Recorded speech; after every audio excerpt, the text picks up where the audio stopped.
السلام عليكم حبايبي أبطال الصف الرابع الابتدائي. يا رب تكونوا بخير. يلا بينا نبدأ مع بعض أقوى مراجعة لامتحان شهر مارس. ما تنسوش اللايك والشير والاشتراك في القناة. هنبدأ الأول باللي هو أسئلة أكمل. السؤال الأول بيقول لي: تعد محافظة نقط هي أولى محافظات مصر من حيث عدد السكان. أولى محافظات مصر اللي هي محافظة القاهرة. تمام. السؤال التاني بيقول لي: تعد محافظة نقط هي أقل محافظات مصر سكانا من حيث عدد السكان.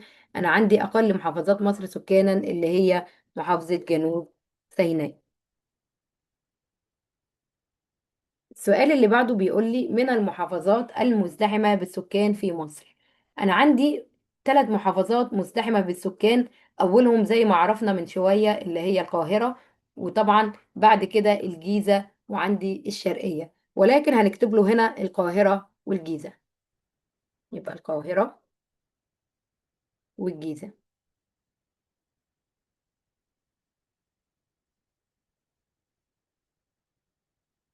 السؤال اللي بعده: من المحافظات متوسطة السكان محافظة.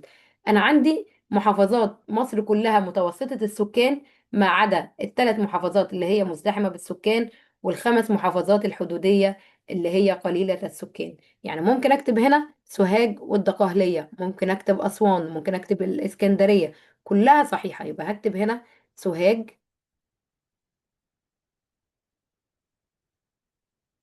وهكتب الدقهلية. تمام يا حبايبي. طيب، تعد محافظة نقط هي عاصمة مصر. عاصمة مصر اللي هي محافظة القاهرة. يبقى هكتب هنا القاهرة. تمام. يتركز معظم سكان محافظة سوهاج في نقط على ضفاف النيل.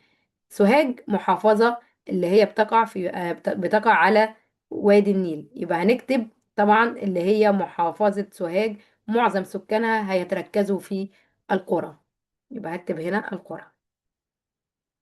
التركيب السكاني هو تصنيف السكان إلى مجموعات حسب، زي ما عرفنا قبل كده إن هو حسب النوع أو العمر. يبقى هنكتب هنا النوع اللي هو التركيب النوعي. يبقى هنكتب النوع أو العمر. تمام. طيب، يوجد محافظات يكثر بها الشباب بسبب وجود إيه؟ برافو عليكم، بسبب وجود فرص عمل. يبقى هنكتب هنا بسبب وجود فرص. يبقى هنكتب هنا سبب وجود فرص العمل. يمثل نقط نحو تلت السكان في مصر. يبقى أنا عندي تلت سكان مصر هم مين؟ برافو، اللي هم صغار السن، فئة صغار السن. تمام. طيب، عرفت السؤال اللي بعده: عرفت سوهاج قديما باسم. برافو، اللي هي باسم أبيدوس. تمام. يعمل معظم سكان الوادي الجديد في. سكان الوادي الجديد بيعملوا في ايه؟ وطبعا احنا عارفين ان الوادي الجديد هي محافظة صحراوية. يبقى هيعملوا في ايه؟ يبقى هيبقى عندي يعملوا في الرعي. طبعا عندي كمان في بيعملوا في الزراعة. تمام. طيب، اللي بعد كده: تنتج قرية نقط مركز قطور نحو 50% من إنتاج زهرة الياسمين على مستوى العالم. زي ما عرفنا قبل كده اللي هي قرية شبرا بلولة اللي احنا بنسميها قرية الياسمين. يبقى هنكتب هنا شبرا. هنكتب شبرا بلولة. تمام. طيب، السؤال اللي بعده. يبقى السؤال اللي بعده: تنتج مدينة زفتة نحو 80% من محصول نقط في مصر. يبقى مدينة زفتة بتنتج 80% من محصول الكتان. يبقى هكتب هنا الكتان. يقوم نقط بزراعة الأرض بمختلف المحاصيل. اللي هو مين؟ برافو عليكم، يبقى الفلاحون. تمام. طيب، يعمل الصيادون في صيد الأسماك من البحرين. أنا عندي في مصر اللي هم البحرين اللي هم إيه؟ برافو، اللي هو الأحمر والمتوسط. يبقى هكتب هنا الأحمر وهنا المتوسط.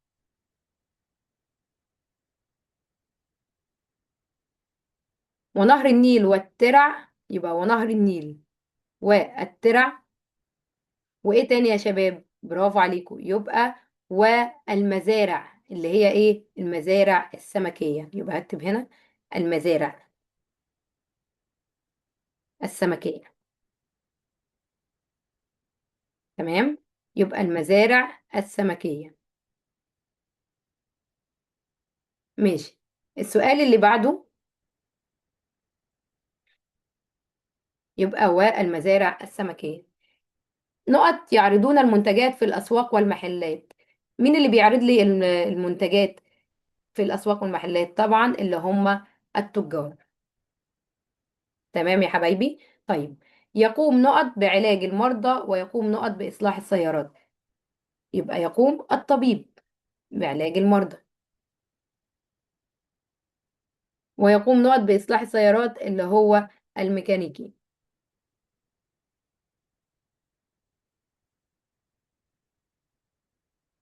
تمام. طيب تعالوا نروح بقى للسؤال اللي بعده. نقط يعمل على إنتاج الطاقة النظيفة. مين؟ اللي هو مهندس الطاقة المتجددة. يبقى هكتب هنا مهندس الطاقة المتجددة. يبقى نكتب مهندس الطاقة المتجددة. يبقى مهندس الطاقة المتجددة هو اللي بيقوم طبعا بإنتاج الطاقة النظيفة. تمام. طيب تعالوا نروح في اللي بعده. يعد نقط من العلماء المسلمين الذين وضعوا الأسس العلمية التي ما زال العالم يستفيد منها حتى الآن. اللي هو مين؟ أنا عندي 3 علماء يعني أثروا في الأسس العلمية، زي الزهراوي، وعندي زي الخوارزمي، وعندي ابن الهيثم. ممكن أكتب واحد من ال3. يبقى هكتب هنا مثلا ممكن أكتب الخوارزمي او الزهراوي، الاثنين صح. يبقى اكتب الزهراوي. تمام.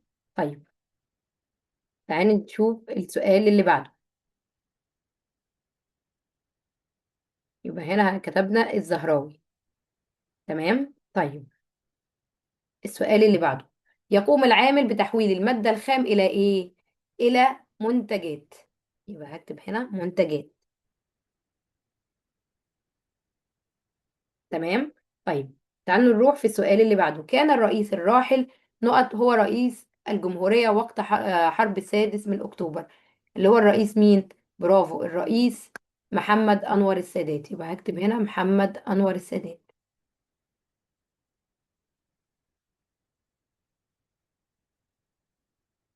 تمام. طيب السؤال اللي بعده. من خطوات صنع القرار السليم جمع ايه؟ يبقى لازم عشان اخد قرار سليم لازم اعمل ايه؟ اعمل جمع للمعلومات. يبقى هكتب جمع المعلومات. طيب وبعد ما انا جمعت المعلومات ومشيت بالخطوات واحدة واحدة، بعد كده بعمل ايه؟ بعمل تنفيذ القرار. بعد ما اتأكدت من الخطوات بتاعتي اروح انفذ الايه؟ القرار. تحديد مكان قضاء الاجازة يتم اتخاذه على مستوى ايه؟ على مستوى الأسرة، لأنه الأسرة هي اللي هتطلع الأجازة دي. قرار اختيار قائد الفصل يتم على مستوى ايه؟ على مستوى المدرسة. يبقى ده بيبقى حسب اللي هو مستوى المدرسة. طبعا على مستوى الفصل يبقى اكتب هنا المدرسة.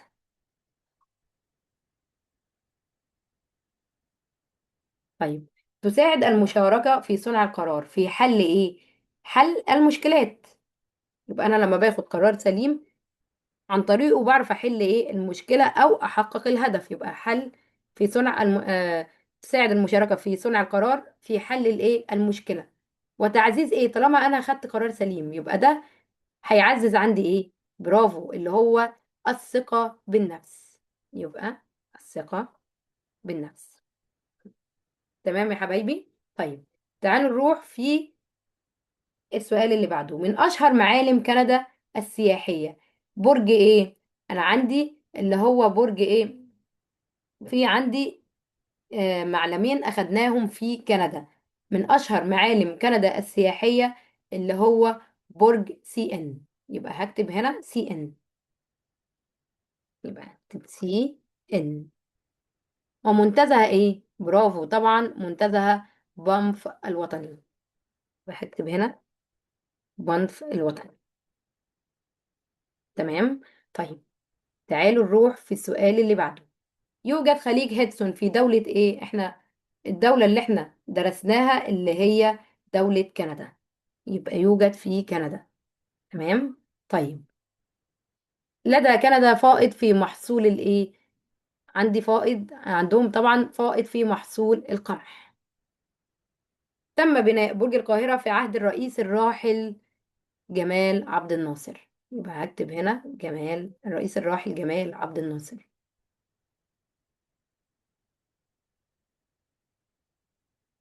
تمام يا حبايبي. طيب قام المهندس نقط بتصميم برج القاهرة على شكل زهرة اللوتس، اللي هو المهندس نعوم شبيب.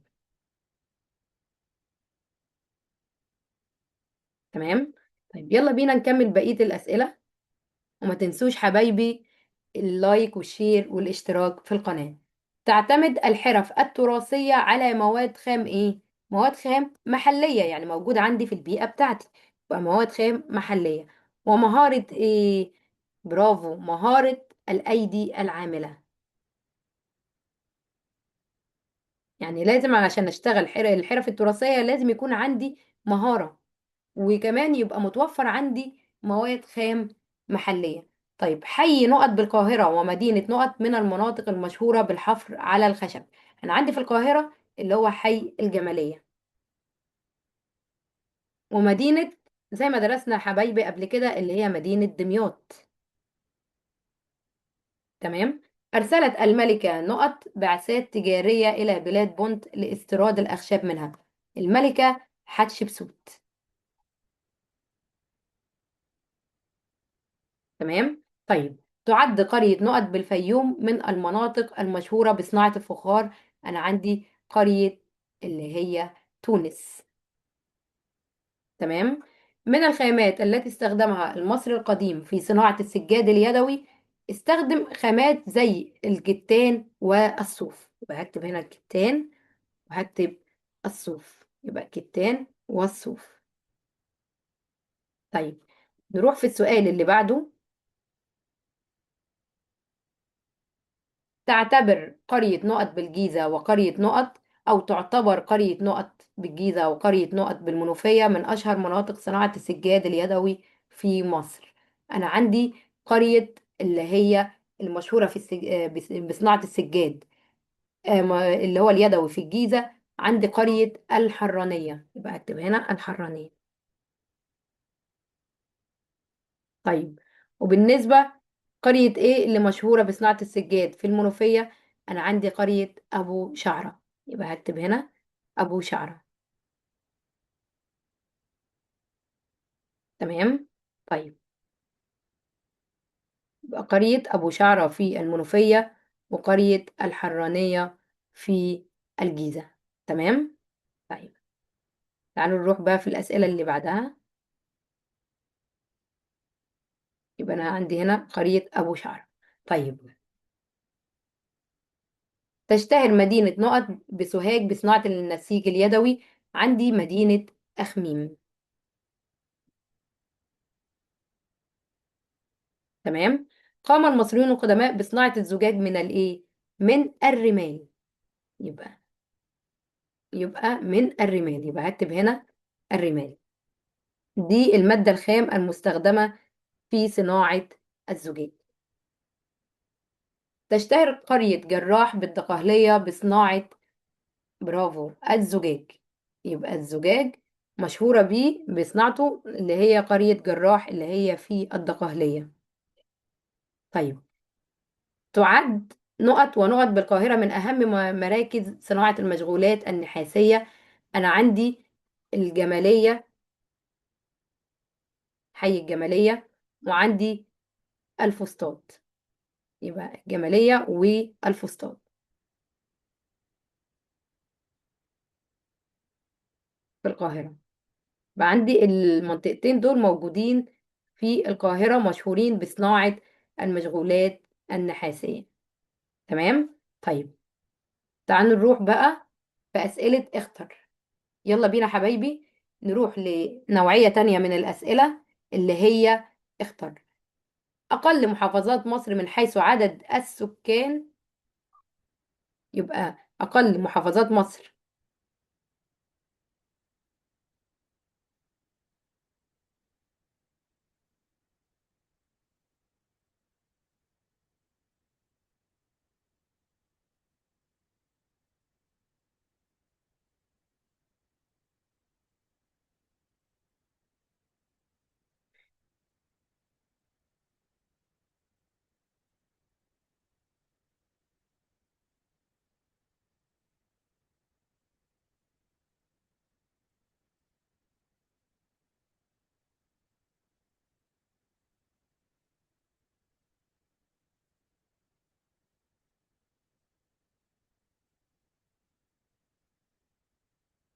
يبقى أقل محافظات مصر من حيث عدد السكان، أنا عندي اللي هي جنوب سيناء. تمام. طيب، يبقى جنوب سيناء أقل محافظات مصر سكانا. تمام. من المحافظات متوسطة السكان، أنا عندي لو بصينا للمحافظات اللي هو مدهاني، الجيزة والقاهرة أعلى محافظات مصر سكانا. عندي البحيرة وعندي مطروح. مطروح من المحافظات اللي هي الأقل سكانا، يبقى أنا عندي المتوسطة اللي هي البحيرة. أكثر محافظات مصر سكانا عندي زي ما قلت لك من شوية اللي هي القاهرة. يمثل نقط النسبة الأكبر من سكان مصر، النسبة الأكبر اللي هي فئة الشباب. عرفت منطقة نقط بالقاهرة قديما باسم أون، اللي هي منطقة عين شمس. تنتج مدينة نقط 80% من محصول الكتان، اللي هي مدينة زفتة. يقوم بزراعة الأرض وإنتاج يقوم نقط بزراعة الأرض وإنتاج المحاصيل، اللي هم الفلاحون. يدافع عن الوطن ويحميه، اللي هو ضابط الجيش. طيب، يقوم نقط بتصميم تطبيقات الهاتف. أنا عندي اللي بيصمم تطبيقات الهاتف اللي هو مطور التطبيقات. كان نقط هو القائد الأعلى للقوات المسلحة وقت حرب السادس من أكتوبر عام 1973، القائد اللي هو الرئيس الراحل محمد أنور السادات. يتجمد خليج هيدسون بالكامل في فصل الايه زي ما عرفنا في فصل الشتاء. تم تصميم برج القاهرة على شكل زهرة اللوتس، تأثرا بالحضارة المصرية القديمة. تم إنشاء برج القاهرة في عهد الرئيس الراحل جمال عبد الناصر. يوجد مركز الحرف التقليدية في الفسطاط. من الأماكن التي يوجد بها الحفر على الخشب زي ما عرفنا اللي هو حي الجمالية. يبقى أنا عندي حي الجمالية اللي هو في القاهرة، وعندي كمان اللي هي مدينة دمياط أو محافظة دمياط. تمام. طيب، يلا بينا نكمل. تشتهر قرية تونس بصناعة الفخار وتوجد في محافظة إيه؟ الفيوم. تشتهر مدينة أخميم بسوهاج بصناعة اللي هو النسيج اليدوي. استخدم المصري القديم الكتان والصوف في صناعة الإيه؟ السجاد اليدوي. تعد قرية جراح في محافظة نقط من أشهر مراكز صناعة الزجاج في مصر، اللي هي في محافظة الدقهلية. من أهم مراكز صناعة المشغولات النحاسية نقط بالقاهرة، أنا عندي اللي هو الفسطاط. تأسست مدينة الفسطاط على يد القائد العربي عمرو بن العاص. تعالوا ندخل في نوعية تانية من الأسئلة اللي هي اكتب كلمة صواب أمام العبارة الصحيحة وكلمة خطأ أمام العبارة الخاطئة. يتساوى عدد سكان، يعني سواء صواب أو خطأ، يعني نعمل صح أو غلط. يتساوى عدد السكان في كل محافظات مصر؟ طبعا الإجابة خاطئة، أنا عندي فيه اختلاف. تعد محافظة الإسكندرية أولى محافظات مصر من حيث عدد السكان؟ غلط. تعد محافظة جنوب سيناء أقل محافظات مصر سكانا؟ أيوة الإجابة صحيحة. محافظة الدقهلية من المحافظات قليلة السكان؟ لا، لأنها من المحافظات المتوسطة. محافظة القاهرة هي عاصمة مصر؟ صح. يقل السكان في محافظة الوادي الجديد لوجود الصحراء وقلة المياه العذبة؟ صح. توجد نسبة من كبار السن في كل محافظات مصر؟ أيوة صح. تشكل فئة الشباب تشكل فئة الشباب النسبة الأكبر من سكان مصر؟ أيوة الإجابة صحيحة، يبقى هنكتب هنا صح. ترتفع نسبة المتعلمين في محافظة القاهرة؟ أيوة الإجابة صحيحة. يعمل السكان في محافظة القاهرة بحرفة الزراعة والرعي؟ الإجابة خاطئة، لأنهم بيعملوا بالخدمات والنشاط الصناعي. عرفت سوهاج قديما باسم أبي دوس؟ صح. يوجد بمدينة المحلة الكبرى أكبر القلاع الصناعية للغزل والنسيج بمصر؟ صح. يقوم الفلاحون بتربية الأبقار والدواجن لإنتاج اللحوم والألبان والبيض؟ صح. تساعد الصناعة والتجارة على تلبية احتياجاتنا اليومية؟ صح. يقوم الصيادون بتحويل المادة الخام إلى منتجات؟ غلط، لأن اللي بيقوم بكده اللي هم طبعا العمال. تمام. طيب يقوم السائق بأعمال البناء والنقاشة والمحارة؟ غلط، اللي هم عمال المقاولات. يقوم مهندس الطاقة المتجددة بإنتاج الطاقة النظيفة؟ صح. حرب السادس من أكتوبر عام 1973 ميلاديا كانت مثالا للمشاركة في صنع القرار؟ صح. كانت مثال للمشاركة ما بين ضباط اللي هم الجيش، اللي هم قادة ضباط الجيش أو قادة الجيش، وبقيادة الرئيس الراحل محمد أنور السادات. جمع المعلومات أحد خطوات صنع القرار السليم؟ صح. قرار بناء المستشفى يكون على مستوى المدرسة؟ غلط، على مستوى طبعا اللي هو المجتمع. تعد حرفة الحفر على الخشب تعد حرفة الحفر على الخشب من الحرف المصرية العريقة؟ صح. أرسلت الملكة حتشبسوت بعثات تجارية لبلاد بونت لاستيراد الخشب؟ صح. يشتهر حي الفواخير بمصر القديمة بصناعة السجاد اليدوي؟ غلط، يشتهر من اسمه بصناعة الفخار. تمام. توجد حرفة الحفر على الخشب حاليا في حي الجمالية بالقاهرة؟ أيوة الإجابة صحيحة. استورد المصري القديم الخامات المستخدمة في صناعة السجاد اليدوي؟ لا، استورد الخامات المستخدمة في صناعة طبعا اللي هو أو المستخدمة في الحفر على الخشب. قرية أبو شعرة بالمنوفية من أشهر مناطق صناعة السجاد اليدوي؟ صح. استخدم المصريون الصوف والحرير والقطن في صناعة الملابس؟ طبعا الإجابة صحيحة. قام المصريون القدماء بصناعة الزجاج من المعادن؟ غلط، كانوا بيصنعوا الزجاج من الرمال، اللي هو تحديدا رمال الصحراء. تعد الجمالية والفسطاط بالقاهرة من أهم مراكز صناعة المشغولات النحاسية في مصر؟ صح. تساهم الحرف التراثية في توفير فرص عمل؟ طبعا الإجابة صحيحة. يوجد مركز الحرف التقليدية في الفسطاط؟ أيوة الإجابة صحيحة. يوجد مسجد الفتاح العليم بالعاصمة الإدارية الجديدة؟ إجابة صحيحة. طيب تعالوا بقى نروح في نوعية تانية. اكتب ما تشير إليه كل عبارة. أولى محافظات مصر من حيث عدد السكان زي ما عرفنا اللي هي طبعا القاهرة. تمام. طيب تعالوا نروح في السؤال اللي بعده. أقل محافظات مصر من حيث عدد السكان اللي هي محافظة جنوب سيناء. تمام. طيب اللي بعده عاصمة جمهورية مصر العربية اللي هي القاهرة، اللي هي طبعا القاهرة. طيب فئة عمرية تمثل تلت السكان في مصر اللي هي صغار السن، يبقى فئة صغار السن. طيب اللي بعده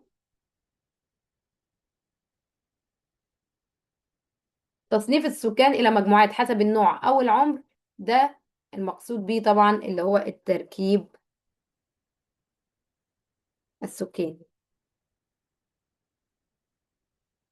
تمام. طيب تعالوا نروح بقى في السؤال اللي بعده. يبقى ده التركيب السكاني. منطقة بالقاهرة عرفت قديما باسم أون، اللي هي دلوقتي منطقة عين شمس. طيب الاسم القديم الذي أطلق على سوهاج، اللي هي كانت معروفة قديما باسم أبيدوس. يقومون بزراعة الأرض وتربية الأبقار والدواجن، اللي هم الفلاحون.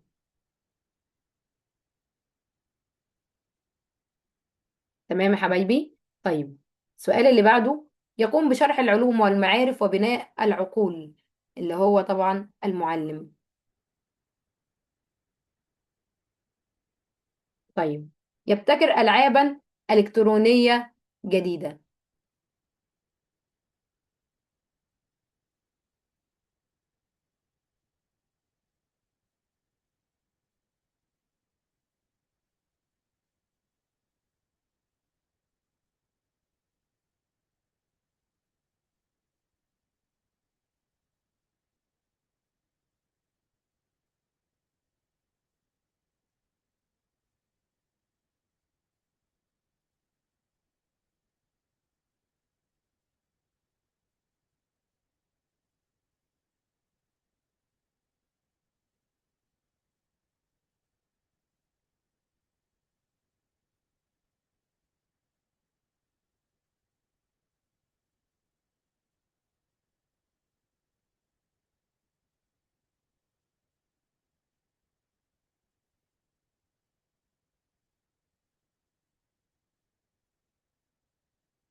اللي هو طبعا اللي يبتكر ألعابا إلكترونية جديدة، اللي هو مصمم الألعاب. هنكتب هنا مصمم الألعاب.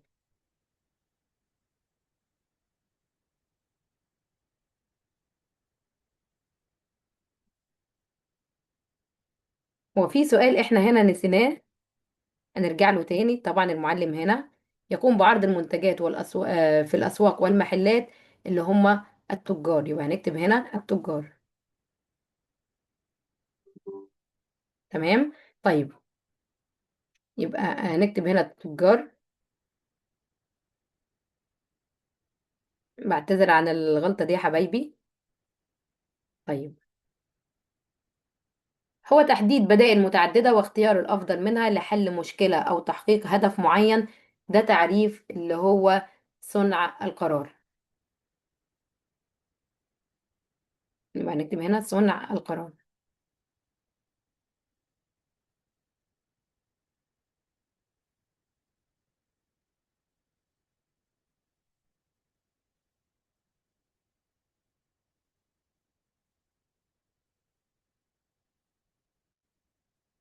تمام.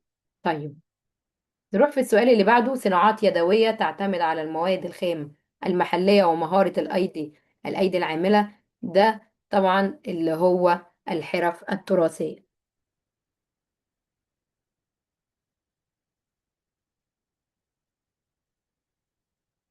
ملكة مصرية قديمة أرسلت بعثات تجارية لبلاد البونت، أو لبلاد بونت لاستيراد الأخشاب، اللي هي الملكة حتشبسوت.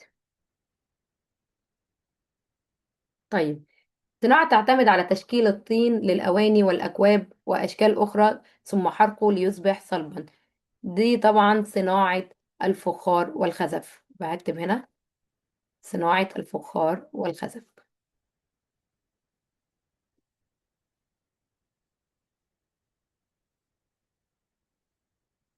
تمام. طيب، يبقى دي كده صناعة الفخار والخزف.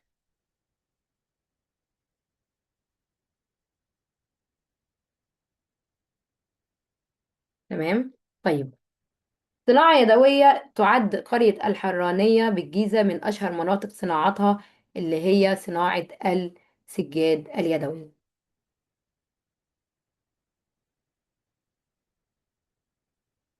قام المصريون القدماء بصناعته من رمال الصحراء. ده صناعة الزجاج. يبقى هكتب هنا صناعة الزجاج. تمام. طيب، مدينة تأسست على يد عمرو بن العاص عام 641 ميلاديا 21 هجريا، اللي هي مدينة الفسطاط.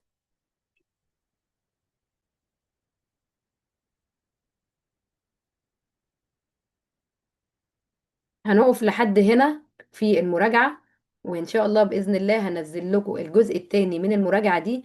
ما تنسوش حبايبي اللايك والشير والاشتراك في القناة، وما تنسوش إن شاء الله بإذن الله اللي هعمل لكم الجزء الثاني بتاع المراجعة دي.